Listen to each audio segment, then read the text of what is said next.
சகரம் மொழி முதல் அற்றே அப்படின்னு நம்ம சொல்லும்போது சமயம் அப்படிங்கிற ஒரு எழுத்து தோன்றலை, சங்கம்ங்கிற ஒரு எழுத்து தோன்றலை அப்படிலாம் நம்ம வந்து சொல்லிக்கிட்டு இருக்காங்க. அந்த வகையில் பார்த்தோம்னு சொன்னால் சாங்கிற எழுத்து சங்கங்கிற ஒரு வார்த்தை இல்லை அப்படின்னு சொல்லி சான்றோர்கள் சொல்லுகின்றனர். சங்கங்கிற ஒரு வார்த்தை இருந்துச்சு அப்படின்னு சொல்லி ஆய்வாளர்கள் வந்து கூறுகின்றனர். இப்போ நம்ம பார்த்தோம் சொன்னால் இந்த சமயம் அப்படிங்கிறது சமய இலக்கியங்களில் இருக்கக்கூடிய பக்தி பெருக்கையும் தத்துவங்களையும் எடுத்துரைப்பவனாக இருக்கின்றது. இப்போ அந்த வகையில் பார்த்தோம் சொன்னால் சமண சமயம் நம்மளுக்கு வந்து என்னென்ன வலியுறுத்துகின்றன, பௌத்த சமயம் என்னென்ன வலியுறுத்துகின்றன அப்படிங்கிறது வந்து நம்ம காப்பிய காலகட்டத்தில் நம்ம பார்ப்போம். இந்த சமயங்களுக்கு அடுத்து நம்மளுடைய எந்த சமயங்கள் தோன்றுகின்றன அப்படின்னு நம்ம பார்த்தோம் சொன்னோம்னா, எந்த சமயங்கள் தோன்றுகின்றன, இந்து சமயம் என்று சொல்லக்கூடிய சைவ சமயம் வைணவ சமயமும் தோன்றுகின்றன. இப்போ இந்து சமயங்கள் அப்படின்னு நம்ம பார்த்தோம் சொன்னோம்னா அதில் 6 பிரிவுகள் இருக்கின்றன. இதில் இந்து சமயத்தில் 6 பிரிவுகள் இருக்கின்றன. என்னென்ன பிரிவுகள்?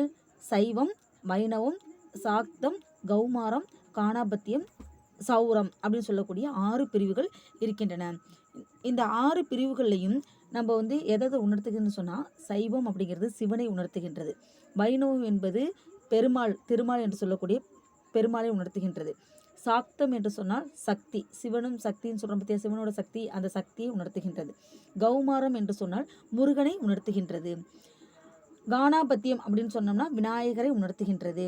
சௌரம் என்று சொன்னால் சூரியனை உணர்த்துகின்றது. இந்த 6 சமய பிரிவுகளும், இந்து சமய பிரிவுகள் 6 பிரிவுகளும் ஒவ்வொரு கடவுளரை வைத்து பாடக்கூடிய பாடல்களாக இருக்கின்றன. இந்த 18 புராணங்களில் 10 புராணங்கள் சிவனை பற்றியது இருக்குது. இந்த 6 பிரிவுகள் பற்றிய இந்த 6 பிரிவுகளில் பார்த்தோம் சொன்னோம்னா, இந்த 6 பிரிவுகளில் அதிகமாக பாடக்கூடிய பாடல்கள் எதில் இருக்குதுன்னு பார்த்தோம் சொன்னால் சிவனில் தான் இருக்குது.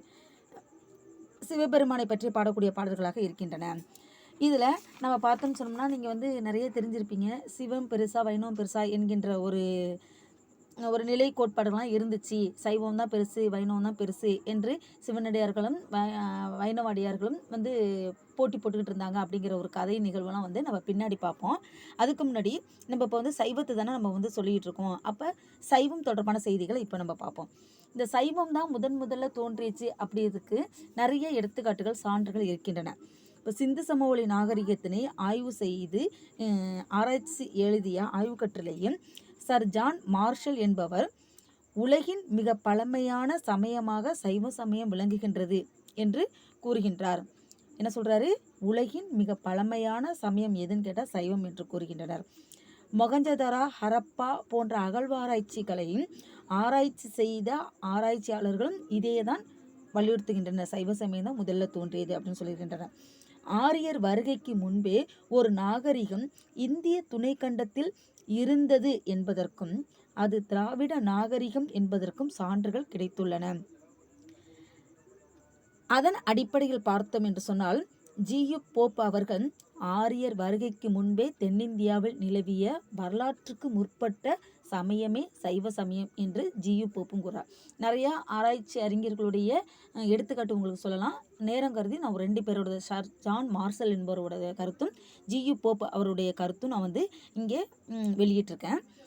இப்போ சிவன் தான் பெருசு அப்படிங்கிறது நம்ம வந்து இன்னும் இலக்கியத்துலேருந்து நம்ம வந்து எடுத்துக்காட்டு சொல்லணும்னா, இப்போ இந்த சிவன் அப்போ ஏற்கனவே சங்கம் அப்படிங்கிறதுக்கு சகரம் மொழி முதல் அற்று அப்படின்னு சொல்லிட்டு நம்ம சொல்லியிருக்கோம்.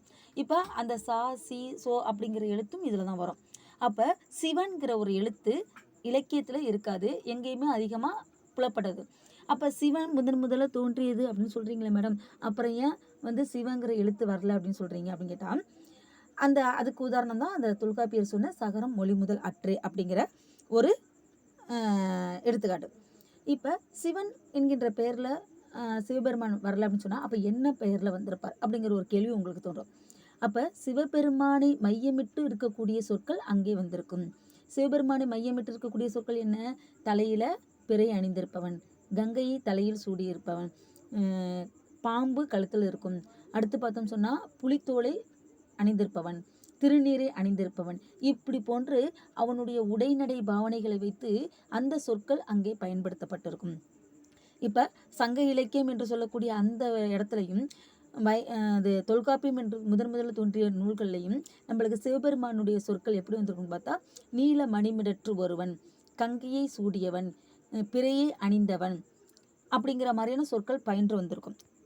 அது போன்ற சொற்கள் பயின்று வந்திருக்கும்.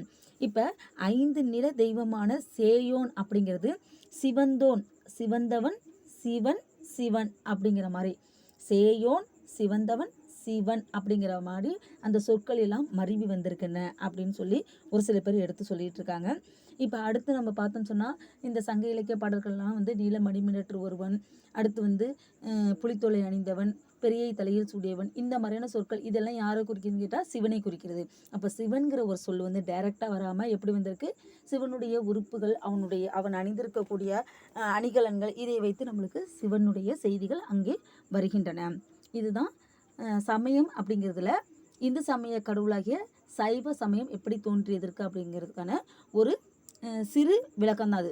இப்போ நம்ம வந்து சைவ சமயம் அப்படிங்கிறது மிகப்பெரிய கடல். அந்த கடலை நீந்துவதற்கு இன்னும் உங்களுக்கு நிறைய காலங்கள் இருக்குது. நம்மளுக்கு பாடப்பகுதியாக இருக்கக்கூடிய பாடங்கள் படிக்கணும் அப்படிங்கிறதுக்காக சைவ